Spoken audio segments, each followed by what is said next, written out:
بسم اللہ الرحمن الرحیم۔ تو دوستو، آپ دیکھ رہے ہیں میرا چینل کتابیت مسلم۔ میری طرف سے آپ سب کو السلام علیکم۔ ہم پڑھ رہے ہیں صحیح بخاری۔ آج ہمارا باب ہے جمعہ کے دن جہاں دو آدمی بیٹھے ہوئے ہوں ان کے بیچ میں نہ داخل ہو۔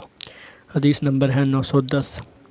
ہم سے عبدان نے بیان کیا، انہوں نے کہا کہ ہمیں عبداللہ بن مبارک نے خبر دی، انہوں نے کہا کہ ہمیں ابن ابی ذئب نے خبر دی، انہیں سعید مقبری نے، انہیں ان کے باپ ابو سعید نے، انہیں عبداللہ بن ودی نے، انہیں سلمان فارسی رضی اللہ عنہ نے کہ رسول اللہ صلی اللہ علیہ وآلہ وسلم نے فرمایا، جس نے جمعہ کے دن غسل کیا اور خوب پاکی حاصل کی اور تیل یا خوشبو استعمال کی، پھر جمعہ کے لیے چلا اور دو آدمیوں کے بیچ میں نہ گھسا اور جتنی اس کی قسمت میں تھی نماز پڑھی، پھر جب امام باہر آیا اور خطبہ شروع کیا تو خاموش ہو گیا، اس کے اس جمعہ سے دوسرے جمعے تک تمام گناہ بخش دیے جائیں گے۔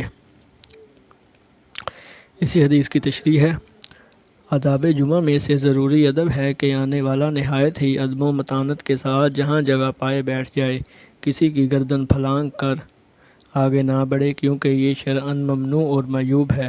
اس سے یہ بھی واضح ہو گیا کہ شریعت اسلام میں کسی کو ایذا پہچانا، خواہ وہ ایذا بنام عبادت نماز ہی کیوں نہ ہو، وہ عنداللہ گناہ ہے۔